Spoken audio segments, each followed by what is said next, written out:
The room fell silent so fast I could hear my daughter's breathing. My fiancé's mother stood in the doorway with a smile that wasn't really a smile and looked directly at my 7-year-old. Then she said the words that changed everything. "This dinner is for our kids." Behind her, relatives laughed, carried gifts inside, and pretended nothing was wrong. My daughter's hand tightened around mine, but she didn't cry. She just looked up at me, confused. I didn't argue. I didn't beg. Instead, I handed my future mother-in-law a sealed envelope and said, "Open it later." At 11:47 p.m., my phone exploded with calls. 7 years ago, I learned how heavy responsibility feels when there's nobody left to share it. My daughter Lily was only a few months old when her father walked away. One day he was making promises about our future. The next he was gone. No dramatic goodbye. No explanation that made sense. Just silence and a stack of bills waiting on the kitchen counter. I worked wherever I could. During the day, I handled bookkeeping for small businesses. At night, I took freelance jobs from home after Lily fell asleep. Some weeks were easier than others, but every decision I made revolved around one goal: giving my daughter a stable life. By the time Lily turned 7, we had built something that felt like home. It wasn't fancy. Our apartment was small, our car was old, and vacations were mostly day trips to local parks. But we were happy. We had routines, traditions, and a bond that carried us through every challenge. Then I met Daniel. He walked into the credit union where I worked carrying a folder full of paperwork and somehow managed to spill coffee across half of it. Instead of getting angry, he laughed at himself. That was our first conversation. What started as occasional lunches slowly became something more. Daniel never treated Lily like an obstacle or a responsibility he had to tolerate. He remembered her favorite ice cream flavor, attended school events, and listened to every story she told as if it mattered. 3 years later, he proposed. When Lily saw the ring, she wrapped her arms around both of us and cried happy tears. For the first time in years, I allowed myself to imagine a future that was bigger than survival. Daniel's family seemed welcoming enough. His sisters were kind. His father was polite. His mother, Margaret, always smiled. But sometimes, when Lily spoke, Margaret's smile never quite reached her eyes. The warning signs started appearing long before Christmas dinner, but at the time, they were easy to explain away. A week after our engagement, Daniel's family hosted a small celebration at his parents' house. Everyone gathered for photos in the backyard. Lily stood beside me, smiling proudly in the new dress she'd picked herself. "Let's get one with just family," Margaret said. I stepped aside automatically, assuming she meant Daniel's parents and siblings. But then I watched as she guided Daniel into the picture and positioned his nieces and nephews around him. Lily stood there awkwardly, waiting for someone to call her over. Nobody did. Daniel eventually noticed and waved her into the photo himself. Margaret smiled, but something about her expression seemed forced. Little moments like that kept happening. Whenever relatives discussed future holidays, Margaret spoke excitedly about Daniel's future children. When Lily showed her a drawing, Margaret barely glanced at it before changing the subject. Nothing was openly cruel. Nothing I could point to and say, "There. That's the problem." So I kept quiet. Daniel believed his mother simply needed time. Whenever I mentioned feeling uncomfortable, he would squeeze my hand and remind me that Margaret came from a different generation. "She'll come around," he always said. I wanted to believe him. A few days before Christmas, Lily sat beside me while wrapping presents.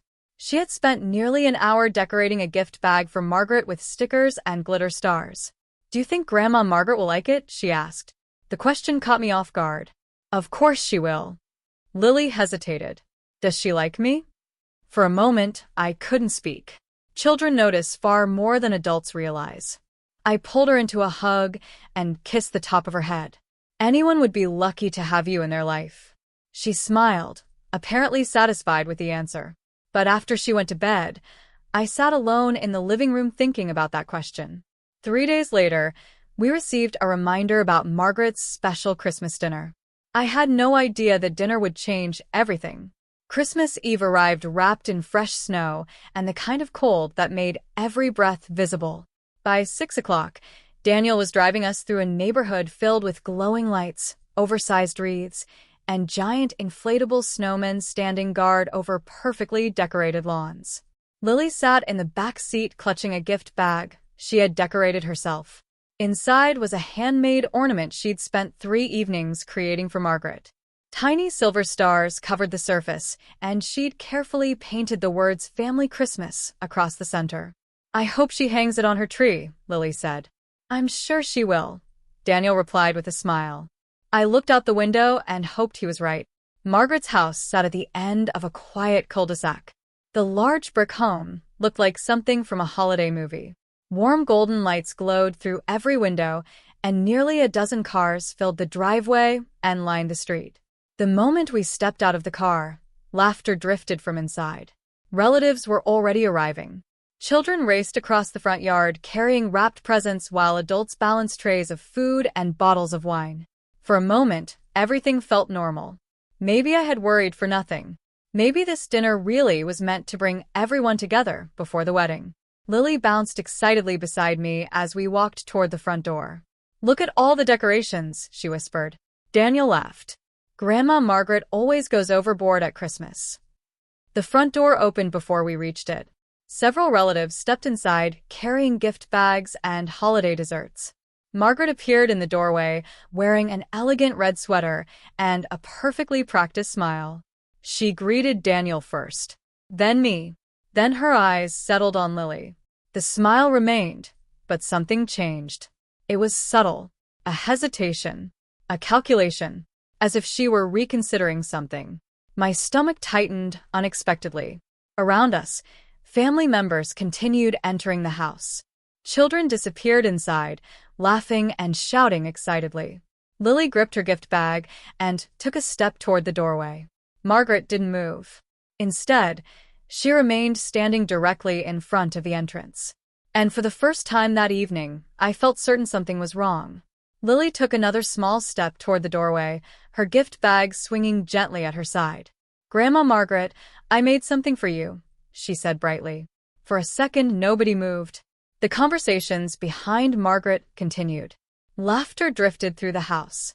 A Christmas music played somewhere in the background. Then Margaret looked directly at Lily. The smile on her face vanished. "I'm sorry," she said calmly. Lily stopped walking. Margaret folded her hands in front of her. "This dinner is for our kids." The words landed like a slap. At first, I thought I had misunderstood. So did everyone else. The relatives nearest the door fell silent. Daniel stared at his mother. "What?" he asked. Margaret didn't look at him. Her attention remained fixed on Lily. "This is a family dinner," she continued. "I only invited family children tonight." The silence became unbearable. Several relatives exchanged shocked looks. One of Daniel's sisters actually lowered the casserole dish she was carrying. Lily's smile disappeared. She looked down at the ornament she'd spent days making. Then she looked back up. Her voice was barely above a whisper. "Did I do something wrong?" I felt her small hand reach for mine. Every protective instinct inside me came alive at once. Daniel stepped forward. "Mom, what are you talking about?" Margaret sighed, as though she were the reasonable one. "I'm simply trying to keep traditions intact." "She's 7 years old," Daniel said. No one laughed. No one agreed with Margaret. No one even seemed capable of speaking. The entire family stood frozen on the front porch, watching a child try to understand why she wasn't welcome. I knelt beside Lily. "You didn't do anything wrong," I said softly. She nodded, but her eyes were already filling with confusion. Then I stood. Not angry, not yelling, just completely calm. I opened my purse and removed a sealed envelope. Margaret frowned. "What's that?" I handed it to her. "For you." She looked surprised. "What's inside?" I met her eyes. "Open it later." Without another word, I took Lily's hand and turned toward the driveway. Behind me, nobody moved. Nobody stopped us. And nobody knew that before midnight, everything was about to change forever. The walk back to the car felt much longer than the walk to the house. Snow crunched beneath our shoes as Lily stayed unusually quiet beside me. She still carried the gift bag in one hand. The ornament she'd worked so hard on was never even offered. Daniel followed a few steps behind us. "Wait," he called. I stopped beside the passenger door, but didn't turn around immediately. What happened back there wasn't okay. "No," I replied calmly. "It wasn't." He looked shaken. I honestly didn't know she was going to do that. I believed him. The shock on his face had been real. Lily climbed into the back seat and stared out the window. Daniel glanced toward the house. Through the front windows, we could see relatives standing in small groups. Nobody appeared to be enjoying the party. "Let me talk to her," he said. I nodded. "Do what you need to do." "What about you?" I looked at Lily. "We're going home." For a moment, Daniel seemed torn between two worlds. Then he kissed Lily's forehead through the open car door. "I'm sorry, kiddo." She offered a small smile. "It's okay." But it wasn't okay. Children often say things are okay because they don't want adults to feel worse. Daniel returned toward the house while I started the engine. The drive home was silent. About halfway there, Lily finally spoke. Maybe she forgot I was coming. The innocence in her voice hurt more than anything Margaret had said. "No, sweetheart." "Then why didn't she want me there?" I tightened my grip on the steering wheel. Some questions don't have answers a 7-year-old should hear. "You did absolutely nothing wrong." She nodded slowly and looked back out the window. When we reached home, I made hot chocolate and put on her favorite Christmas movie. Eventually, she fell asleep on the couch. Meanwhile, across town, Christmas dinner was unraveling. Guests kept asking Margaret about the scene at the door. Several relatives openly disagreed with her. Others demanded explanations. Still, she insisted she'd done nothing wrong. Around 10 o'clock, after most guests had left, she finally remembered the envelope. And for the first time that night, she looked nervous. Very nervous indeed. Back at Margaret's house, the Christmas dinner ended far earlier than she'd planned. The laughter never returned. Conversations remained awkward. Relatives whispered in corners. Several family members left without saying goodbye. Even those who stayed seemed distracted by the scene they'd witnessed at the front door. By 10 o'clock, the house was nearly empty. Margaret stood alone in the kitchen collecting plates while replaying the evening in her mind. For the first time, she noticed the sealed envelope resting on the counter exactly where she'd left it. She stared at it for several seconds. Then she picked it up. Inside were several documents and a handwritten letter. The first page showed photographs. Community holiday events, school programs, youth centers, fundraisers. Margaret frowned as she flipped through them. Every event had one thing in common. They had all been quietly sponsored by a charitable foundation. A foundation owned by me. The next pages revealed donation records stretching back years. Several family events Margaret proudly hosted had received support from that same foundation. Scholarship drives, holiday toy collections, community projects, programs she had publicly praised countless times. She turned another page. A letter fell onto the table. Her hands hesitated before unfolding it. The message was simple. For years, I believed kindness eventually earns acceptance. Tonight proved otherwise. My daughter was excluded in front of an entire family for no reason other than someone deciding she didn't belong. Because of that, all wedding planning is paused indefinitely. Respect for my child is not negotiable. Margaret continued reading. The foundation will also reconsider future partnerships connected to family-sponsored events. Not because of revenge. Because I refuse to support environments where a child is made to feel unwanted. By the final paragraph, her face had lost all color. The issue wasn't money. It wasn't influence. It was realization. For the first time, she understood exactly how many people knew me, respected me, and valued the work I had spent years doing quietly. And she had publicly humiliated my daughter. Margaret grabbed her phone immediately. First, she called Daniel. No answer. Then she called again. Still nothing. For the first time that entire night, panic began replacing certainty. By 11 o'clock, Margaret had called Daniel 6 times. None of the calls were answered. She left 2 voicemails, then 3, then another. The confidence she had carried all evening was disappearing fast. Meanwhile, my phone sat face down on the kitchen counter while I cleaned up mugs from the hot chocolate Lily and I had shared earlier. She was asleep upstairs now, finally peaceful after a difficult night. I had no interest in answering calls. Not yet. At 11:17 p.m., the first message arrived. It wasn't from Daniel. It was from his Aunt Rebecca. I just heard what happened. I'm so sorry. A minute later, another notification appeared. Then another. And another. Relatives who had been present at the dinner were talking. Apparently, the moment we left, the atmosphere inside the house had collapsed. Daniel's oldest cousin had openly challenged Margaret. One of his sisters reportedly asked how anyone could treat a child that way during Christmas. Even family members who usually avoided conflict had expressed disappointment. The story spread quickly. By 11:30 p.m., my phone showed 14 unread messages. At 11:36 p.m., Daniel finally called. I let it ring. Not because I was angry, because I needed time. A few moments later, another message arrived. I confronted my mother. We need to talk tomorrow. I'm sorry. Then came more calls. Relatives. Family friends. People I barely knew. Word about the letter inside the envelope had already circulated.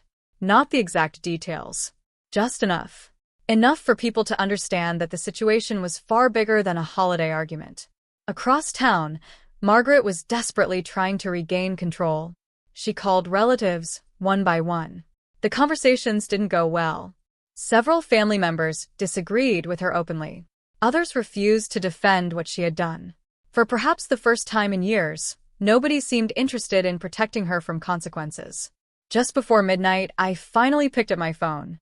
32 missed calls. 27 text messages. And counting. I sat quietly in the dark living room looking at the screen. Upstairs, Lily slept peacefully. That mattered more than anything. Then another message appeared. This one changed everything. It came from Daniel's father. And unlike everyone else, he wasn't calling to apologize. He was calling to tell me something I had never known. I stared at Daniel's father's message for nearly a minute before opening it. Please call me when you can. There are things you deserve to know. The wording felt unusual. His father, Robert, wasn't the type to involve himself in family disagreements. During the 3 years I'd known him, he had always stayed in the background, avoiding drama whenever possible. Still, something told me this was different. I called him. He answered immediately. Thank you, he said quietly. There was a long pause. Then he sighed. What Margaret did tonight was wrong. I didn't respond. I should have spoken up years ago. That caught my attention. Years ago? I asked. Robert's voice grew heavier. This isn't the first time she's done something like this. For the next 20 minutes, he told me stories I had never heard. A cousin whose adopted son was constantly treated differently. A niece who was excluded from family traditions because she wasn't biologically related. Another relative who stopped attending gatherings entirely after years of favoritism. The details were different. The pattern wasn't. Every story pointed to the same problem. Margaret decided who belonged.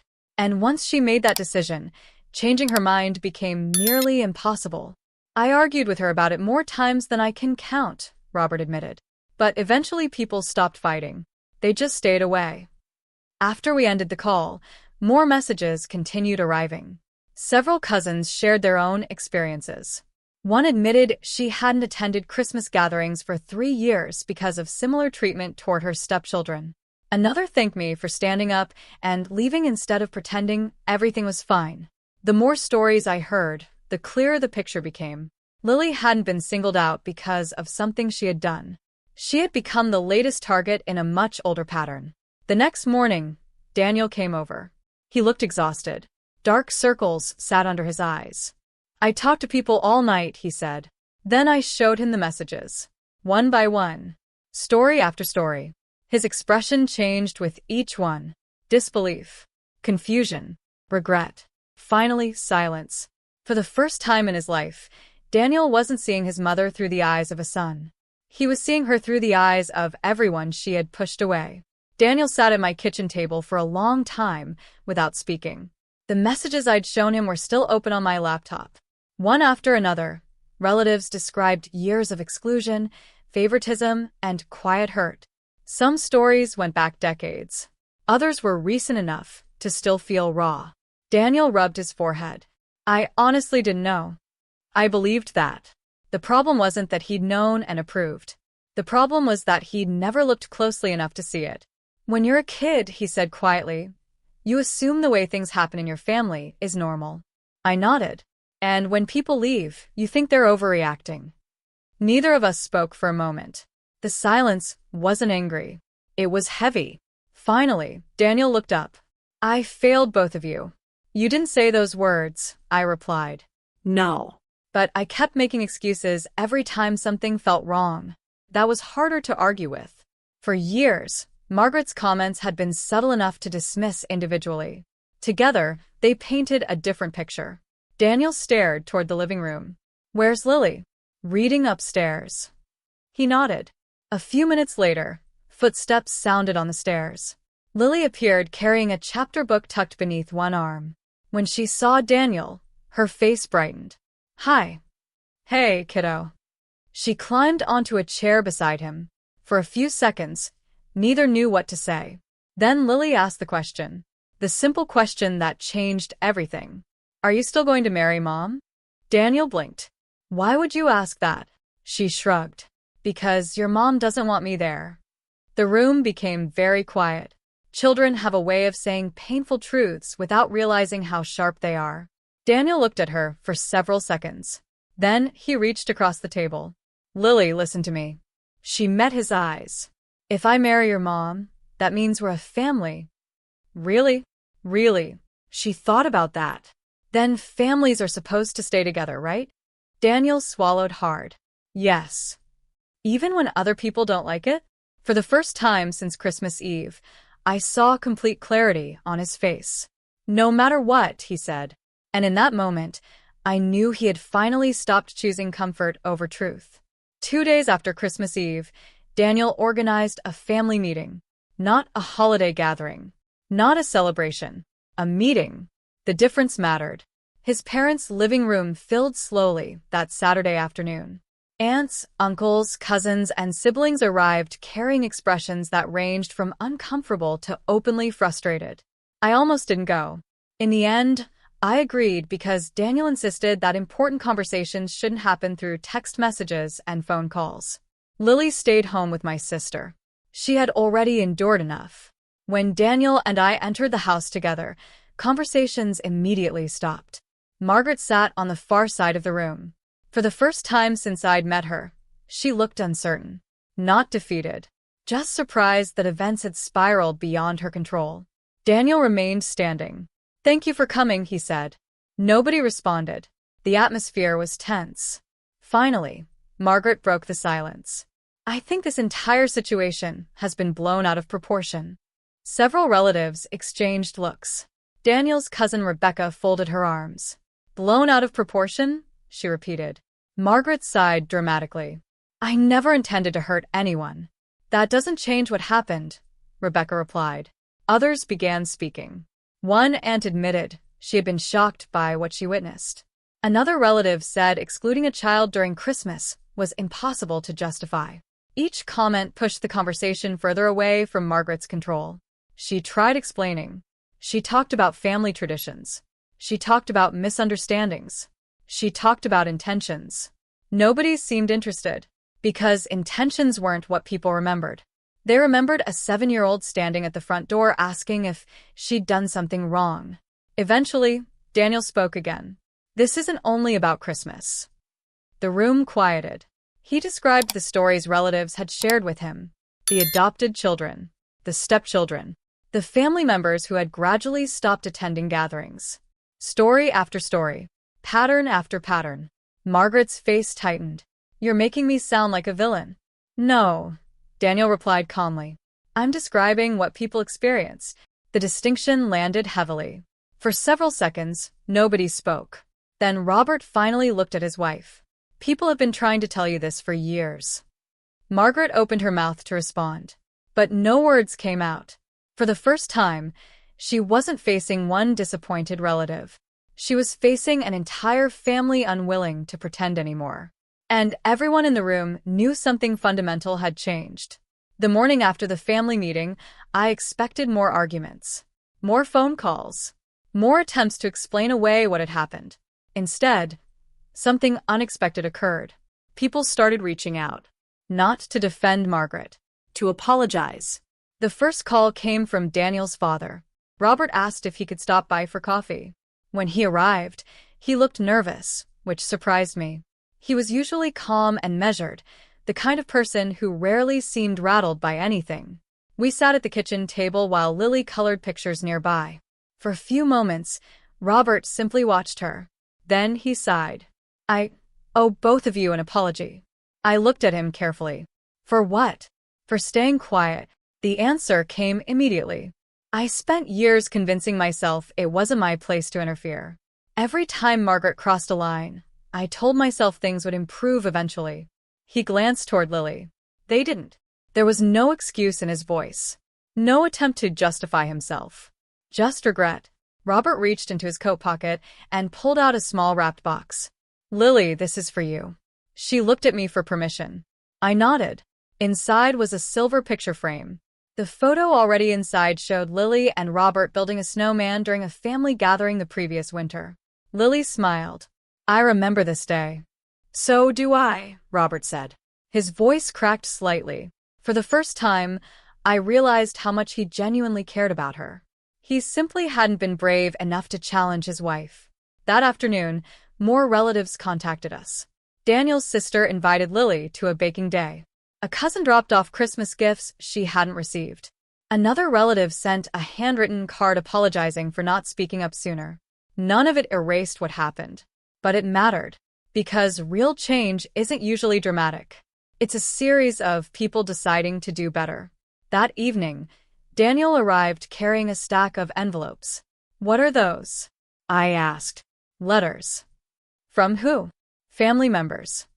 Apparently, several relatives had written personal notes to Lily after hearing about the dinner.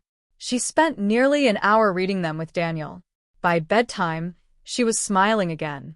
As I tucked her into bed, she hugged me tightly. Do you think they really like me? I smiled. This time, the answer came easily. Yes. And for the first time since Christmas Eve, I believed it completely. A week after the family meeting, it became clear that Margaret wasn't ready to accept what had happened. For several days, she stayed unusually quiet. Then the phone calls started. Not to me, to relatives. One by one, family members received versions of the same story. Margaret claimed she had been misunderstood. She insisted her words had been taken out of context. She argued that everyone was unfairly judging her over a single mistake. At first, a few people listened politely. Then they started comparing notes. The problem with changing a story is that witnesses exist. And there had been plenty of witnesses. Nearly everyone present remembered exactly what happened at the front door. Nobody remembered confusion. Nobody remembered a misunderstanding. They remembered a little girl standing outside in the snow holding a Christmas gift. As more relatives pushed back, Margaret became increasingly frustrated. She wasn't used to being challenged. For years, people had either stayed silent or quietly walked away. This time was different. The family wasn't arguing about rumors. They were discussing something they had personally seen. A few days later, Daniel received a message from his mother asking to meet. He agreed. When he returned that evening, he looked emotionally exhausted. How did it go? I asked. He sat down heavily. She wanted me to choose. I frowned. Choose what? Her or us? The words hung in the air. What did you say? Daniel looked directly at me. I told her there wasn't a choice. For a moment, neither of us spoke. Then he continued. I told her that respecting you and Lily isn't negotiable. If she wants a relationship with us, she has to accept that. I felt the wave of relief. Not because the conflict was over. Because Daniel had finally drawn a line. No excuses. No delays. No hoping things would magically improve. Just a boundary. The following weekend, Margaret requested one final family conversation. Several relatives attended. The discussion remained calm but honest. People explained how her actions had affected them over the years. Some spoke about hurt. Others spoke about disappointment. Nobody yelled. Nobody insulted her. That somehow made the conversation more powerful. For the first time, Margaret couldn't dismiss criticism as an emotional overreaction. She was hearing the same message from nearly everyone she cared about. Whether she accepted it or not was her decision. But nobody was willing to pretend anymore. And that changed everything. For the next several weeks, I found myself thinking about a question I had avoided since Christmas. Could I still marry Daniel? Not because I doubted his feelings. I didn't. The problem was bigger than love. Marriage isn't just joining two people. It's joining families, histories, habits, and expectations. And after everything that had happened, I needed to know whether Daniel truly understood that. Fortunately, he never pressured me for an answer. He didn't ask when wedding planning would resume. He didn't complain about delays. Instead, he focused on actions. Every Saturday morning, he took Lily to the bookstore she loved. He attended her school science fair, without being reminded. When relatives invited us to gatherings, he made sure Lily was included before accepting. The small things mattered. Trust is rarely rebuilt through grand gestures. It's rebuilt through consistency. One evening, after Lily had gone to bed, Daniel and I sat on the balcony outside my apartment. The city lights stretched across the distance. Neither of us spoke for a while. Finally, Daniel broke the silence. "You're still deciding, aren't you?" I smiled slightly. "A little." He nodded. I figured. There was no frustration in his voice. Just honesty. "I don't blame you." That answer meant more than he probably realized. For years, I had carried responsibility alone. Protecting Lily had become instinct. Any decision that affected her future deserved careful thought. Daniel leaned back in his chair. "I can't change what happened." "No." "I can't change who my mother was before." Also true. But I can decide who I am moving forward. I looked at him. For the first time since Christmas Eve, I realized I wasn't questioning his commitment anymore. I was simply healing. Over the following days, more relatives continued reaching out. Birthday invitations arrived. Family photos included Lily without hesitation. Conversations felt different, warmer, more genuine. Even Lily noticed. One afternoon, she came home from a baking day with Daniel's sister carrying a box of cookies. "They saved me the biggest one," she announced proudly. I laughed. But later, as I watched her talking excitedly about her day, I felt something I hadn't felt in weeks. Hope. Not certainty. Not perfection. Just hope. And sometimes, after everything falls apart, hope is the first step toward building something stronger. A month after Christmas, Daniel asked if we could take a walk. The three of us ended up at the lakeside park where he had proposed the year before. Winter was beginning to loosen its grip, and patches of green grass were finally appearing beneath the melting snow. Lily ran ahead toward the playground. For a few minutes, Daniel and I simply watched her. Then he turned to me. "I think it's time we talk about the future." I knew exactly what he meant. For weeks, neither of us had avoided the subject. We had simply given it room to breathe. "I agree," I said. Daniel nodded slowly. "I don't expect everything to go back to normal." "It can't." "I know." There was no defensiveness in his voice. No attempt to convince me things weren't serious. Just acceptance. We sat on a nearby bench. The cold wind rolled across the lake. Daniel looked down at his hands before speaking again. "My mother still refuses to admit she was wrong." I wasn't surprised. Probably. But that doesn't change anything. I looked at him. He met my eyes. I already made my decision. The certainty in his voice caught my attention. "What decision?" "If we're going to build a family, then our family comes first." The words settled between us. Simple. Clear. Exactly what I needed to hear. He continued. "I love my parents. That won't change. But being family doesn't mean accepting behavior that hurts the people I love." For the first time, there was no uncertainty left. No hoping things would improve. No waiting for someone else to do the right thing. Just boundaries. Healthy ones. The kind that protect relationships instead of damaging them. A few minutes later, Lily came running back from the playground. Daniel smiled. Hey, kiddo. She climbed onto the bench between us. Are we staying for ice cream? I laughed.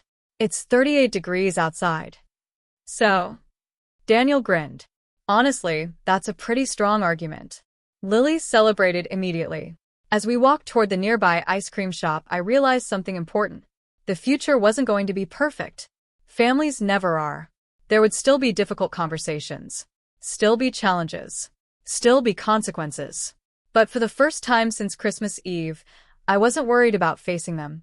Because Daniel had finally shown me exactly who he was. And that made all the difference. 3 months later, the family gathered again. Not for Christmas. Not for a holiday. Just a simple Sunday afternoon barbecue at Daniel's sister's house. The weather was warmer. Children played in the backyard. Music drifted from a portable speaker near the patio. For the first time in a long while, nobody seemed tense. As soon as we arrived, Lily was the first person greeted. Daniel's nieces ran across the yard and pulled her into a game before she had even taken off her jacket. I watched her disappear into a crowd of laughing children. The difference was impossible to miss. She wasn't standing outside a doorway wondering whether she belonged. She simply belonged.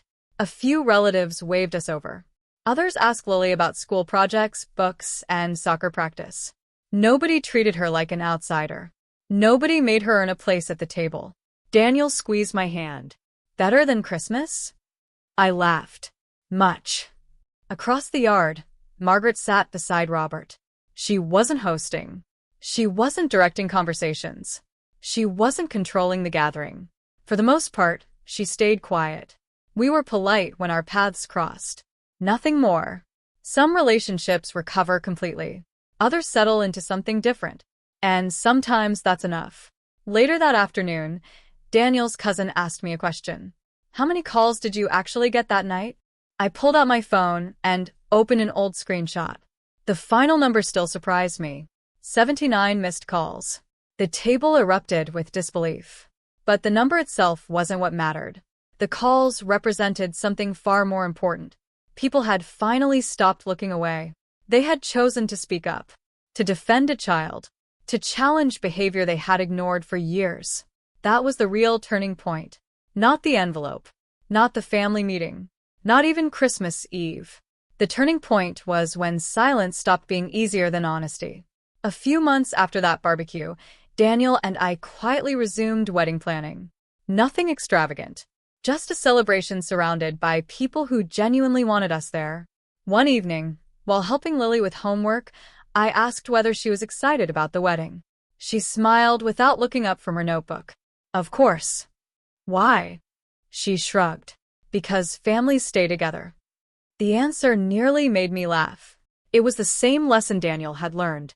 The same lesson many relatives had learned.